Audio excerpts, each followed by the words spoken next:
أعوذ بالله من الشيطان الرجيم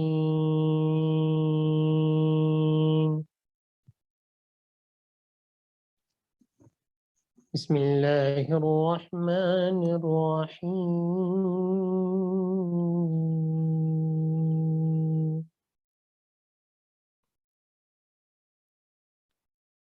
يا أيها الذين آمنوا لا تلهكم أموالكم ولا أولادكم عن ذكر الله ومن يفعل ذلك فأولئك هم الخاسرون وأنفقوا مما رزقناكم من قبل أن يأتي أحدكم الموت فيقول رب لولا أخرتني إلى أجل قريب فأصدق وأكن من الصالحين ولن يؤخر الله نفسا إذا جاء أجلها والله خبير بما تعملون. ترجمہ دیکھیں. یا ایھا الذین آمنو، اے ایمان والو، لا تلہکم اموالکم ولا اولادکم عن ذکر اللہ، تمہاری دولت اور تمہاری اولاد تمہیں اللہ کی یاد سے غافل نہ کر دے. ومن یفعل ذلک، اور جو لوگ ایسا کریں گے، فَأُولَئِكَ هُمُ الْخَاسِرُونَ، وہ بڑے گھاٹے کا سودا کرنے والے ہوں گے. وَأَنفِقُوا مِمَّا رَزَقْنَاكُمْ، اور خرچ کرو ان چیزوں میں سے جو ہم نے تم کو رزق دیا. من قبل ان یأتی احدکم الموت، قبل اس کے کہ تم میں سے کسی کے پاس موت آ پہنچے، یعنی اس کا وقت آ جائے.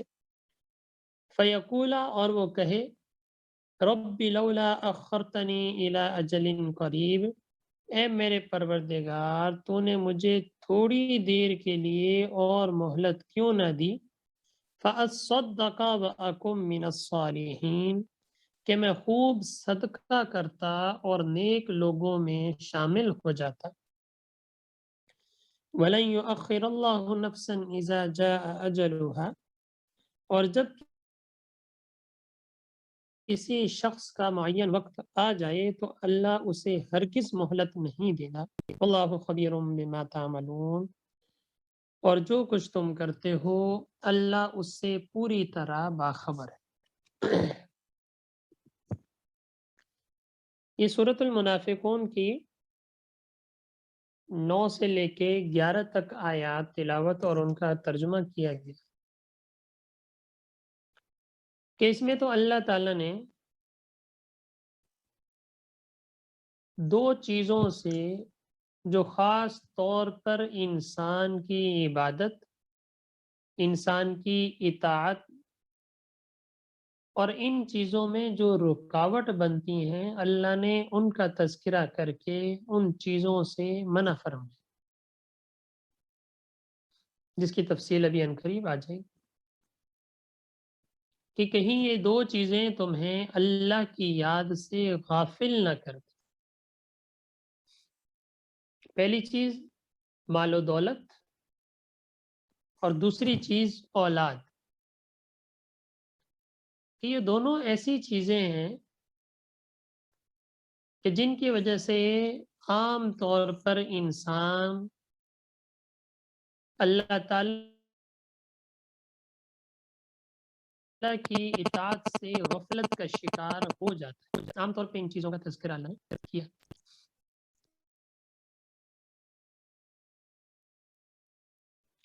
یہ سورۃ المنافقون ہے. اس کا پہلا رکوع 2 رکوع پر مشتمل ہے. یہ سورت پہلا رکوع اس کا منافقین کے بارے میں ہے، اسی وجہ سے اس سورت کا نام سورۃ المنافقون، منافقین رکھا گیا۔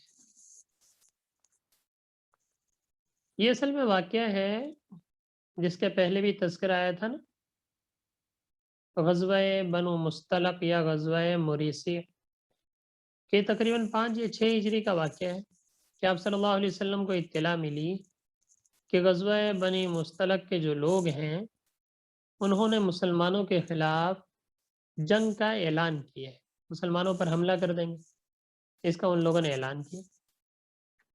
آپ صلی اللہ علیہ وسلم کو جب اطلاع ملی تو آپ صلی اللہ علیہ وسلم صحابہ کرام رضی اللہ تعالیٰ عنہم کے ساتھ غزوہ بنی مستلق بنی مستلق جو قبیلہ تھا اس کی طرف غزوہ یعنی جنگ کی نیت سے روانہ ہوئے۔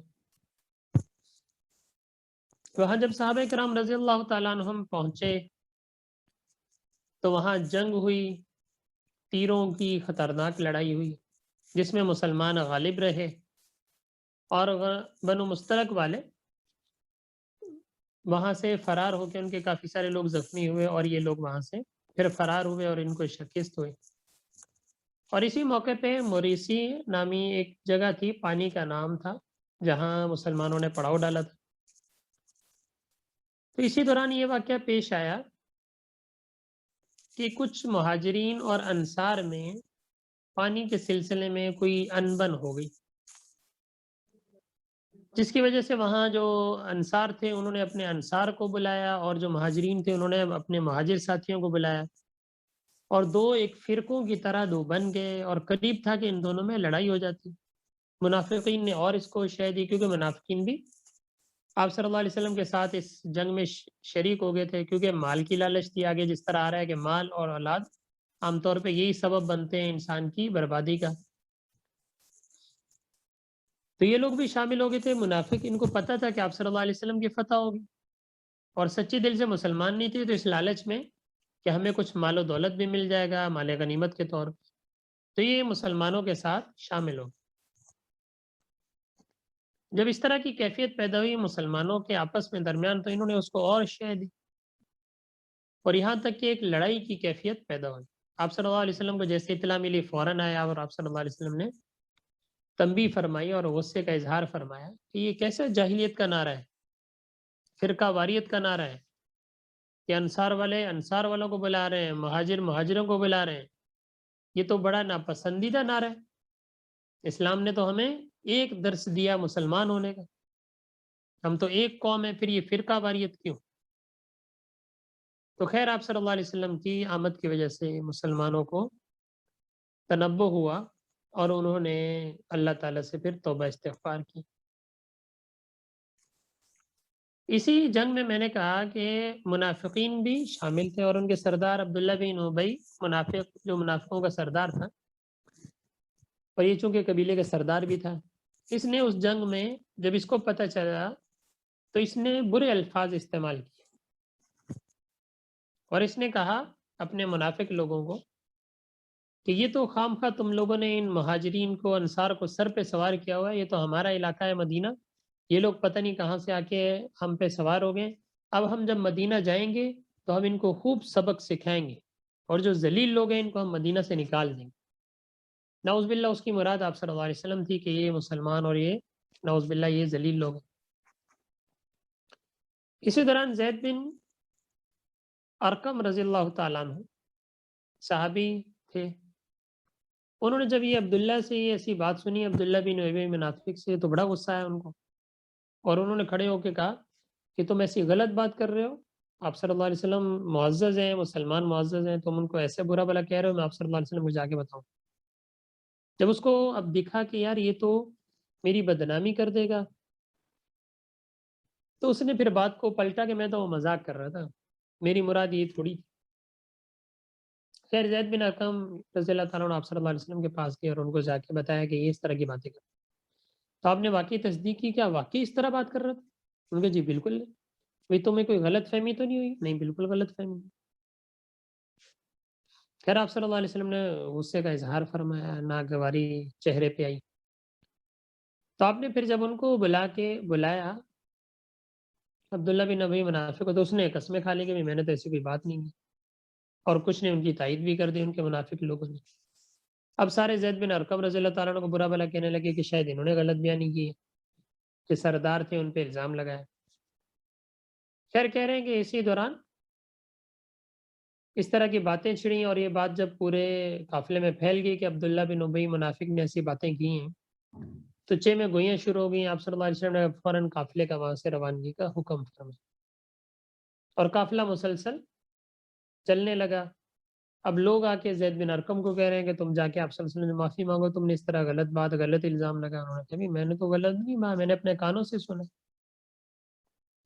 اور یہ قافلہ مسلسل چلتا رہا، یہاں تک کہ پھر اللہ تعالیٰ نے آپ صلی اللہ علیہ وسلم پہ وحی کے آثار نازل ہوئے، اور اس وقت یہ پھر سورہ منافقون نازل ہوئی کہ جس میں اللہ تعالیٰ نے حضرت زید بن ارقم رضی اللہ تعالیٰ عنہ کی تائید فرمائی۔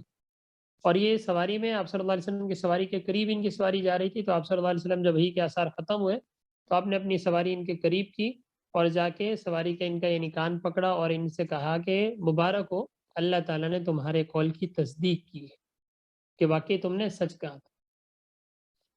اور جب عبداللہ بن ابی منافق جو تھی اس کی اب ظاہر رسوائی ہوئی، پورے قافلے میں جب یہ بات پھیل گئی،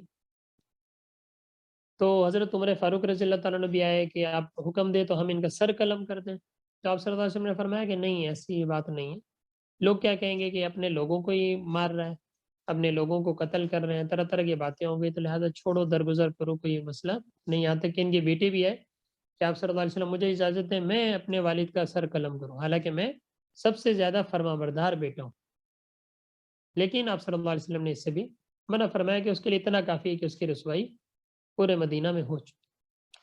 تو یہ چونکہ صورت اس موقع پہ نازل ہوئی جس میں منافقین کا سارا پہلے رکوع میں تذکرہ کھل کے اللہ تعالیٰ نے فرمایا، اس وجہ سے صورت کا نام بھی منافقین ہے۔ اور ہمارے درس سے متعلق جو آیات ہیں وہ اس کے دوسرے رکوع کی پہلی آیات، یعنی تینوں آیات ہیں کہ جس میں اللہ تعالیٰ نے مال اور اولاد ان کو فتنے کا سبب قرار دیا، جس طرح کہ ہماری دوسری آیت ہے۔ اگر آپ دیکھیں سورۃ التغابن جو ہے اس کی آیت نمبر 14 اور 15 آپ دیکھیں، یا ایھا الذین آمنوا ان من ازواجکم واولادکم عدوا لکم فاحذروہم وان تعفوا وتصفحوا وتغفروا فان اللہ غفور رحیم انما اموالکم واولادکم فتنہ واللہ عندہ اجر عظیم۔ اس آیت میں بھی دیکھیں، اے ایمان والو، ان من ازواجکم واولادکم، کہ تمہاری بیویوں اور تمہاری اولاد میں سے عدوً لکم، کچھ تمہارے دشمن ہیں، کچھ تمہاری خاص واقعے کے متعلق نازل ہے، جیسے کہ ہم عدوً لکم، خاص تمہارے دشمن ہیں، لہذا فاحذروہم، اس لیے تم ان سے ہوشیار رہو، وَإِن تعفوا، اور اگر تم معاف کر دو گے، وتصفحوا، اور درگزر کر دو گے، وتغفروا، اور بخش دو گے، فإن اللہ غفور الرحیم، تو اللہ تعالیٰ بھی بڑے بخشنے والے، رحم کرنے والے۔ اگلی آیت انما اموالکم اولادکم فتنہ، کہ بے شک تمہارے اموال، مال و دولت، اور تمہاری اولاد آزمائش، اور واللہ عندہ اجر عظیم، اور اللہ ہی کے پاس اس کا بڑا اجر و ثواب ہے۔ تو یہ دو آیتیں ہیں کہ جس میں اللہ تعالیٰ نے اولاد اور مال و دولت ان کو فتنہ بھی قرار دیا، اور سورۃ التغابن کی آیت میں اللہ نے فرمایا ہے کہ یہ دونوں تمہارے دشمن بھی ہیں، لہذا ان سے احتیاط کرو، بچو۔ اور یہ سورۃ المنافقین کو جو آیت ہے کہ اس میں اللہ نے تنبیہ فرمائی کہ تمہارے مال اور تمہاری اولاد کہیں تمہیں آزمائش میں، ہلاکت میں نہ ڈال دے اللہ تعالیٰ کے ذکر سے، اور جو ہلاکت میں پڑ جائے گا تو لہٰذا یہی لوگ خسارہ پانے۔ تو یہ دو تین طرح کی آیات ہیں۔ پہلے تو ہم آتے ہیں سورۃ التغابن کی آیت نمبر 13 کی طرف، کہ جہاں اللہ نے فرمایا کہ یہ تمہاری اولاد اور تمہارے بعض ازواج یہ تمہارے دشمن ہیں۔ تو اس کا شان نزول سمجھیے، پھر انشاءاللہ یہ واقعہ ہمیں سمجھ میں آئے گا کہ یہ اس وقت کی بات ہے جب مسلمان مکہ سے ہجرت فرما کے مدینہ منورہ تشریف لے آئے، اور اس ٹائم ہجرت فرض تھی، فرض کا درجہ تھا کہ مسلمان ہونے کی نشانی یہ سمجھی جائے گی کہ لہٰذا تم ہجرت کرو، سب کو حکم تھا۔ مسلمان آہستہ آہستہ ہجرت کر کے مدینہ منورہ تشریف لائے، آپ صلی اللہ علیہ وسلم نے بھی ہجرت فرمائی، صحابہ اکرام سب نے ہجرت فرمائی۔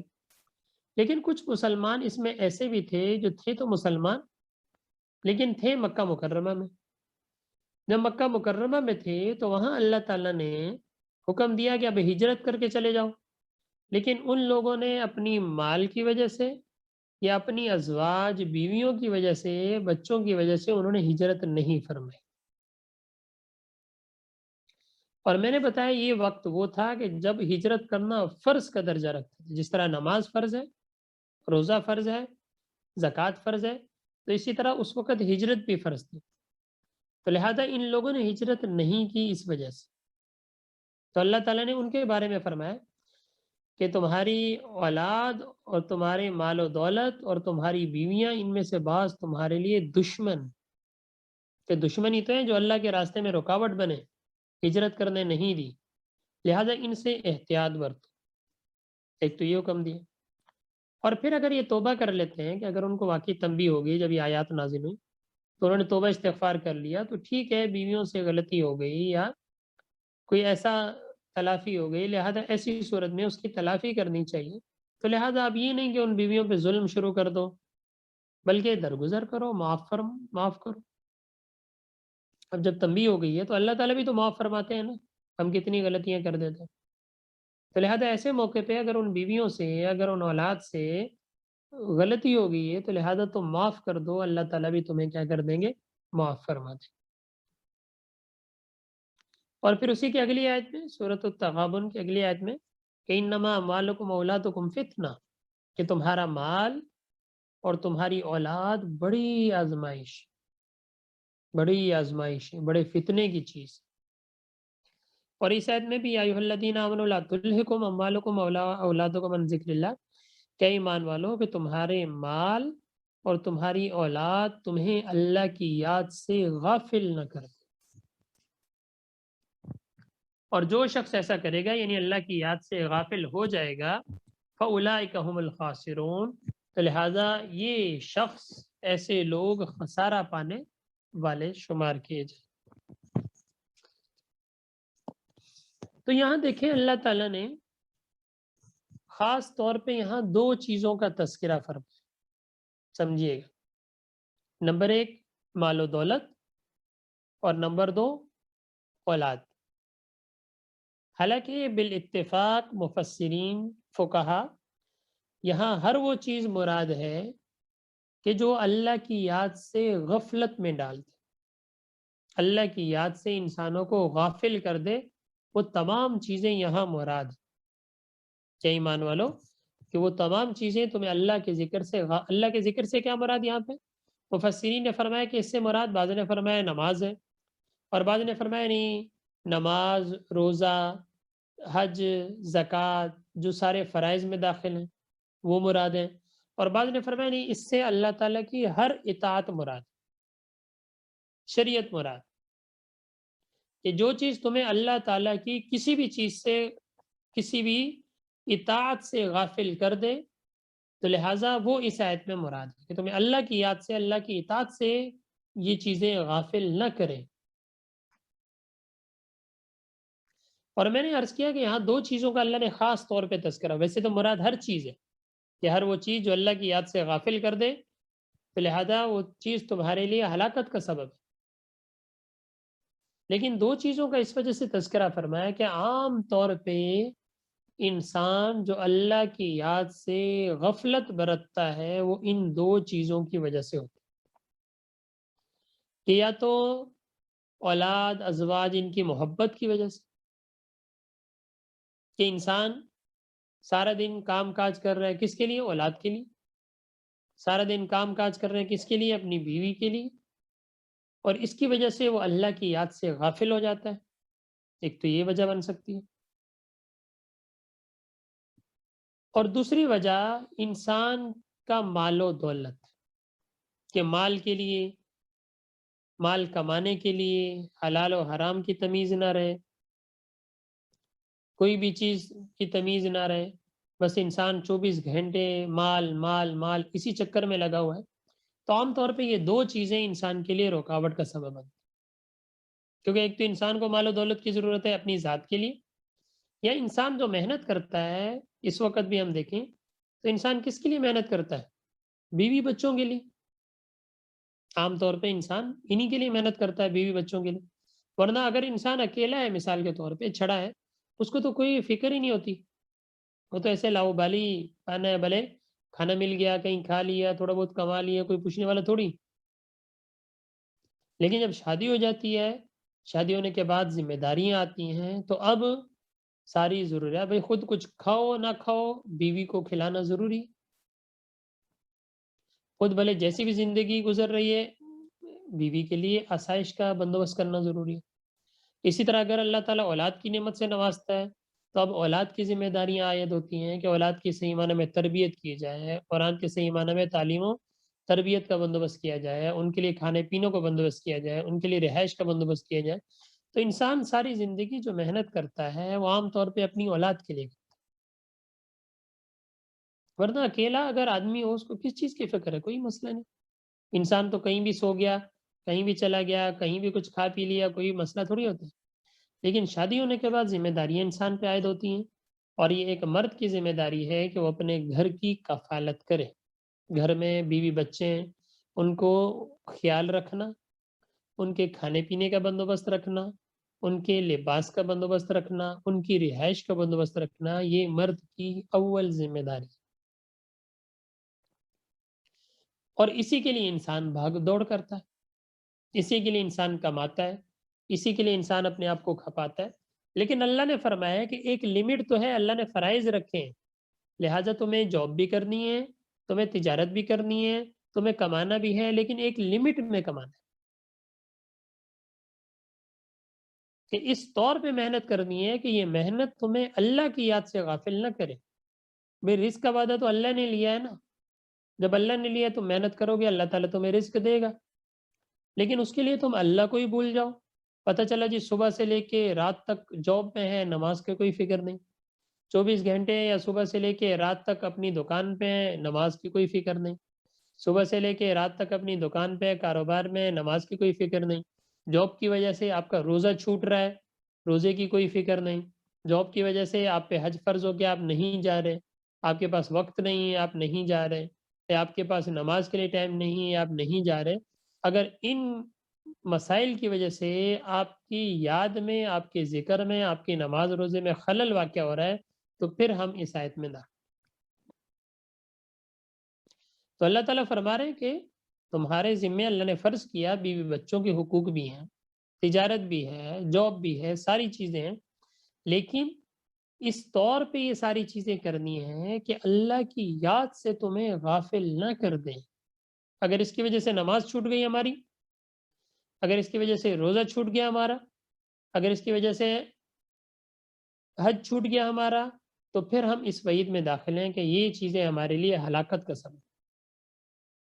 اسی طریقے سے اگر انسان کو اولاد کی محبت کی وجہ سے یہ چیزیں انسان کو روک دیں، مثال کے طور پہ انسان اپنی اولاد کے لیے کما رہا ہے، لیکن اس کی لالچ میں کماتا جا رہا ہے، کوئی زکوٰۃ نہیں نکال رہا، کوئی صدقات نہیں نکال رہا، کوئی خرچ نہیں کر رہا، کوئی اور چیز نہیں کر رہا، اولاد کے لیے دن رات لگا ہوا ہے، اور اس کی وجہ سے اللہ کی یاد سے بھی غافل ہو رہا ہے، تو پھر اللہ تعالیٰ فرماتے ہیں کہ یہ تمہاری اولاد اور مال تمہارے لیے آزمائش۔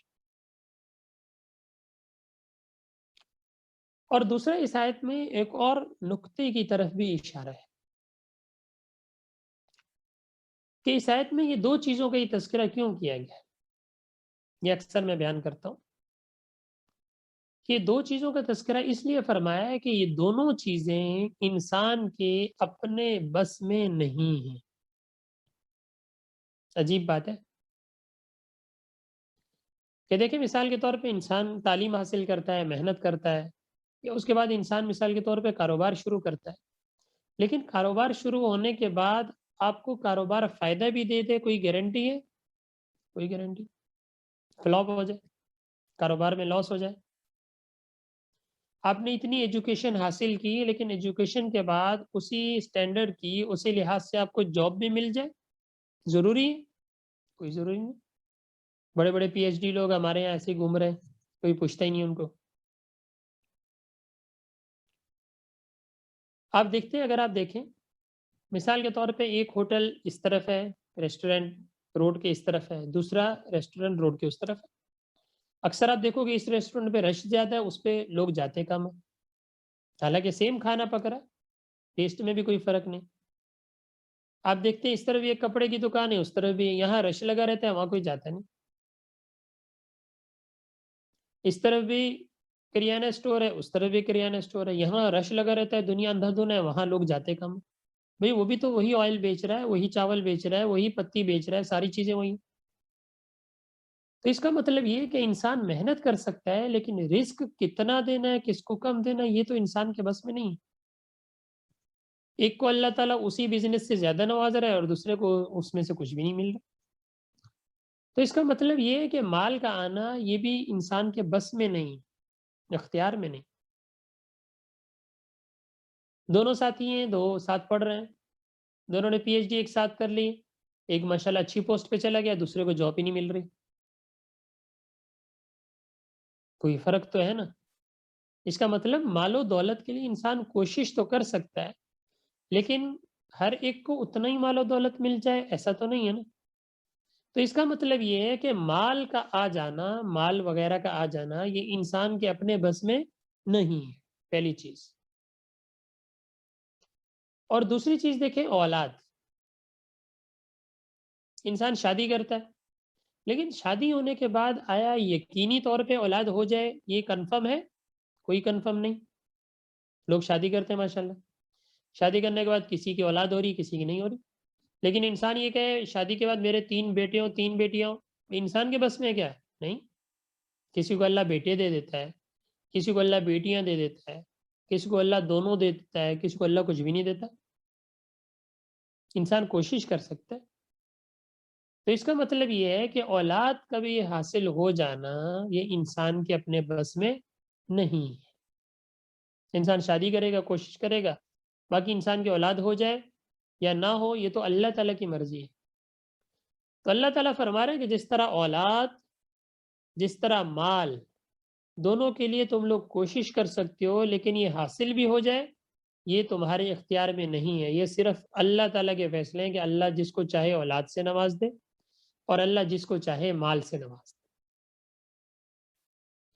لیکن اللہ تعالیٰ فرماتے ہیں جب یہ نعمت میں نے تمہیں دے دی, تمہارے بس میں نہیں ہے لیکن میں نے تمہیں یہ نعمت دے دی, اولاد کی نعمت تمہیں دے دی, مال کی نعمت تمہیں دے دی, تو اب یاد رکھو یہ آزمائش.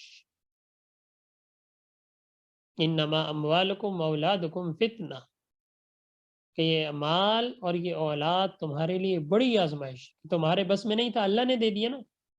جب اب اللہ نے دیا ہے تو اب اللہ تعالیٰ دیکھیں گے کیا یا تم ان کو صحیح معنی میں استعمال کرتے ہو یا اس کی وجہ سے تم اور غفلت میں پڑ جاتے ہو. تمہارے بس میں نہیں تھا, اللہ نے تمہیں مال دے دیا, اب اس مال کو صحیح مصرف میں استعمال کرتے ہو. آیا اللہ تعالیٰ کے حقوق, زکوٰۃ, صدقات, خیرات ادا کر رہے ہو؟ آیا تمہارے بیوی بچوں کے, رشتہ داروں کے جو حقوق ہیں تم ادا کر رہے ہو؟ اگر تو کر رہے ہو مال سے تو پھر تو بالکل صحیح, اور اگر نہیں کر رہے تو پھر آزمائش. اسی طریقے سے اللہ نے تمہیں اولاد دے دی, بیٹے بھی دے دیے, بیٹیاں بھی دے دیں, یا بیٹے دے دیے یا بیٹیاں صرف دے دیں. اب ان کی صحیح معنی میں تربیت کر رہے ہو یا نہیں کر رہے؟ اگر تو صحیح معنی میں ان کی تربیت ہو رہی ہے, اچھے ادارے میں آپ ان کو پڑھا رہے ہیں, اچھے ادارے میں آپ ان کو سکھا رہے ہیں, اچھے لوگوں کے ساتھ اٹھنا بیٹھنا ان کا کر رہے ہیں, آپ کی اولاد فرما بردار بن رہی ہے, آپ کی اولاد اچھے اخلاق سیکھ رہی ہے, آپ کی اولاد دیندار بن رہی ہے, پھر تو صحیح. لیکن اگر اللہ تعالیٰ نے اولاد دی اور اس کی صحیح تربیت نہیں کی اور اولاد بگڑ گئی تو فرمایا اب یہ آزمائش, پوچھا جائے گا قیامت کے دن. اولاد کے بارے میں بھی پوچھا جائے گا, مال کے بارے میں بھی پوچھا جائے گا کہ اللہ نے جب تمہیں مال دیا تمہارے بس میں نہیں تھا, اللہ نے تمہیں اولاد دی تمہارے بس میں نہیں تھا, تو اب تم لوگوں نے ان دونوں چیزوں کو صحیح جگہ استعمال کیا یا نہیں. اگر تو اولاد کی صحیح تربیت کر لی تو حدیث میں آتا ہے صدقہ جاری ہے کہ 3 چیزیں انسان کے لیے حدیث میں آتا ہے نا صدقہ جاری ہے. ایک کیا اس میں سے نیک اولاد، نیک اولاد کہ انسان اس کی اچھی تعلیم و تربیت کرے، اچھے اخلاقی تربیت دے، قرآن سکھائے، احادیث سکھائے، نماز پڑھتا، ساری چیزیں. تو انسان کے مرنے کے بعد بھی جب تک وہ اولاد آگے عمل کرتی رہے گی یا وہ اولاد آگے لوگوں کو سکھاتی رہے گی، سارا ثواب والدین کو ملتا رہے. کیسی شاندار چیز، صدقہ جاری ہے انسان کی. اسی طریقے سے اگر اولاد کے ساتھ مال بھی ہے، مال کو کسی اچھے مصرف میں لگایا، مسجد بنا دی، صحیح کوئی اور صدقات وغیرہ میں استعمال کر دیا، صدقہ جاریہ کے کاموں میں لگا دیا، لوگوں کے رفع کاموں میں لگا دیا، تو انسان بھلے انتقال بھی ہو جائے، جب تک وہ چیزیں رہیں گی انسان کو اس کا ثواب ملتا رہے گا. تو اللہ تعالیٰ نے اس آیت میں فرمایا کہ یہ دونوں چیزیں انسان کے بس میں نہیں ہیں. جب اللہ دے دے تو ابھی آزمائش. تو اے ایمان والو، تمہارے مال اور تمہاری اولاد تمہیں ہلاکت میں نہ ڈال دے، بربادی میں نہ ڈال دے. تو دیکھیں یا ایھا الذین آمنو، اے ایمان والو، لا تلہکم اموالکم، تمہیں ہلاکت میں نہ ڈال دے، اموالکم تمہارے مال، ولا اولادکم اور اسی طرح تمہاری اولاد، ان ذکر اللہ، اللہ کے ذکر سے. اللہ کے ذکر سے میں نے بیان فرمایا کہ بعض مفسرین نے فرض نماز، روزہ، زکوٰۃ مراد لیا، اور بعض نے کہا اللہ تعالیٰ کی ہر طاعت، اللہ تعالیٰ کی بندگی سے غافل میں نہ ڈال دے، چاہے وہ سچ بولنے کے معاملے میں، چاہے وہ تجارت کے معاملے میں، چاہے وہ لین دین کے معاملے میں، چاہے وہ وعدہ کرنے کے بارے میں، چاہے وہ دنیا کو کوئی بھی چیز ہے، اگر اس کی وجہ سے، اولاد کی وجہ سے یا مال کی وجہ سے تم اللہ کی یاد سے غفلت میں پڑ گئے، تو اب یہ تمہارے لیے ہلاکت. اور وَمَن يَفْعَلْ ذَلِكَ، اور جو ایسا کرے گا، فَأُولَٰئِكَ هُمُ الْخَاسِرُونَ، تو یقین جانو کہ یہی لوگ خسارے پانے والے. وَأَنفِقُوا، اور خرچ کرو مال میں سے، مما رزقناکم، جو ہم نے تم کو دیا. دیکھیں نا، تمہارا اپنا ذاتی کمال نہیں ہے، مال کما لینا انسان کا ذاتی کمال نہیں ہے. کوشش کر سکتا ہے انسان، لیکن مال بھی مل جائے ضروری نہیں ہے. ہاں اللہ کی طرف سے دین ہے، اللہ دے دے دے دے. آپ نے تجارت شروع کی، اللہ نے برکت دی، آپ لکھپتی بن گئے، یہ تو اللہ کا دین ہے نا. تو جو ہم نے تمہیں دیا اس میں سے خرچ کرو. تم نے نہیں کمایا، ہم نے تمہیں دیا، اللہ تعالیٰ فرما رہے، لہذا اس میں سے خرچ کرو. من قبل اس کے کہ ان یأتی احدکم الموت، کہ تمہارے پاس موت آ جائے. پھر اس کے بعد انسان نہ صدقہ کر سکتا ہے، نہ مال خرچ کر سکتا ہے، نہ کچھ اور کر سکتا ہے. لہٰذا موت کے آنے سے پہلے پہلے انسان کو چاہیے کہ جو کرنا ہے وہ کرنا. موت کے بعد دروازے بند، اب یہ مال ورثہ کا ہے، آپ کا مال نہیں. اور جب موت آ جائے تو اس کے قریب فیقول، پھر انسان کہے، ربی، اے میرے رب، لولا اخرتنی الی اجل قریب، کہ اگر آپ مجھے کچھ عرصے کے لیے اور مہلت دے دیں تو فاصدق، میں صدقہ کرتا. اب کوئی فائدہ، جو کرنا ہے اپنی زندگی میں کرنا ہے. زندگی کے بعد سارے دروازے بند، نہ انسان نماز پڑھ سکتا ہے، نہ انسان روزہ، نہ انسان زکوٰۃ، نہ انسان حج، کچھ بھی نہیں. اب دروازہ بند. اب محتاج ہے اپنے ان لوگوں کا جو کہ وارث، وہ اگر صحیح تربیت کی ہوگی آپ کے راستے میں خرچ بھی کریں گے آپ کے لیے، اور آپ کی طرف سے نیکیاں بھی کریں گے، آپ کو ثواب ملتا رہے گا، صدقہ جاریہ، وغیرہ پھر وبال ہی وبال. فاصدق واکم من الصالحین، تو میں صدقہ کرتا اور میں نیک لوگوں میں سے ہو جاتا. لیکن یہ یاد رکھو، وَلَن يُؤَخِّرَ اللَّهُ نَفْسًا إِذَا جَاءَ أَجَلُهَا، کہ جب موت کا وقت آ جائے تو اللہ تعالیٰ پھر اس کو مؤخر نہیں کرتے. واللہ خبیر بما تعملون، اور اللہ تعالیٰ ان تمام چیزوں سے باخبر ہے جو تم کرتے ہو. ایک یہ آیت تھی. دوسری آیت دیکھیں، سورۃ تغابن کی آیت نمبر 14. اس میں بھی کیا فرمایا، یا ایھا الذین آمنوا، اے ایمان والو، ان من ازواجکم واولادکم عدوا لکم، کہ بے شک تمہاری کچھ بیویاں اور اولاد تمہارے دشمن ہیں. فاحذروہم، لہٰذا ان سے ہوشیار رہو، ان سے بچتے رہو. یہ وہی جو ہجرت کے وقت جن لوگوں نے ہجرت نہیں کی تھی، بعض نے فرمایا ان کے بارے میں. وَإِن تعفوا، اور اگر تم معاف کر دو گے، وتصفحوا، اور درگزر کر دو گے، اور تغفروا، یا بخش دو گے، فإن اللہ غفور الرحیم، اللہ تعالیٰ بخشنے والے رحم کرنے. کہ جس طرح اللہ تعالیٰ ہماری کوتاہیوں کو معاف فرماتے ہیں، تو اسی طرح اگر ان بیویوں سے، ان لوگوں سے، اولاد سے کوئی غلطی ہوگی، لہٰذا تم بھی درگزر کرو، معافی کا معاملہ کرو. اللہ تعالیٰ جب ہماری غلطیوں کو معاف فرما دیتے ہیں تو یہ لوگ بھی ہمارے ماتحت ہیں. اگر بیوی سے کوئی ایسی کوتاہی ہو گئی، اولاد سے کوئی ایسی کوتاہی ہو گئی تو ان کو ڈانٹنا یا ان کو برا بھلا کہنا یا اس طرح، یہ بھی انسان کو چاہیے کہ اس سے درگزر کرے، کیونکہ اللہ تعالیٰ بھی کیا کرنے والے ہیں، بخشنے والے ہیں اور رحم کرنے والے ہیں۔ انما اموالکم اولادکم فتنہ، بے شک تمہاری اموال اور تمہاری اولاد آزمائش، فتنہ آزمائش، واللہ عندہ اجر عظیم، اور اللہ کے ہاں اس کا بڑا اجر عظیم۔ تو یہ سورۃ التغابن اور سورۃ المنافقون دونوں میں ایک جیسی آیات تھیں جو کہ ہم نے آج اس درس میں پڑھی، کہ جس میں اللہ تعالیٰ نے ان دو چیزوں سے بچنے کا حکم دیا۔ ایک طرف اللہ نے ان کے ظاہر مال کمانا بھی ضروری ہے، محنت کرنا ضروری ہے، اولاد کی تعلیم حاصل کرنا ضروری ہے، اولاد کو تربیت دینا ضروری ہے، ان سے محبت کرنا ضروری ہے۔ تو اللہ تعالیٰ فرماتے ہیں کہ سب چیزیں کرو، لیکن یہ ان چیزوں کی وجہ سے تم اللہ کی یاد سے غافل نہ ہو جاؤ۔ اگر تو اللہ کی یاد سے غافل نہیں ہوتے تو پھر یہ بھی ثواب ہے، یہ آپ کے لیے، بیوی کے لیے، بچوں کے لیے جاب کرنا یہ بھی ثواب ہے، مال کمانا بھی ثواب ہے اگر صحیح طریقے سے کمایا جائے۔ تجارت کرنا، میں نے بتایا تھا نا شروع کے درس میں، کہ انسان کا نوکری کرنا عبادت ہے، انسان کا تجارت کرنا عبادت ہے، بیوی بچوں کے حقوق ہیں ان کو پورا کرنا ضروری ہے، ان کے لیے انسان کما رہا ہے، عبادت ہے اگر نیت صحیح۔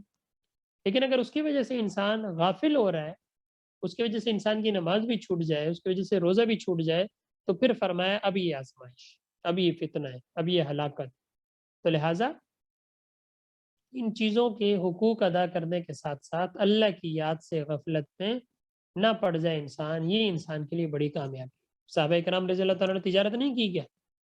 سب کام کی، تجارت کی، شادیاں کی، بیوی بچے تھے، سب کچھ تھے، لیکن اللہ سے غافل نہیں تھے۔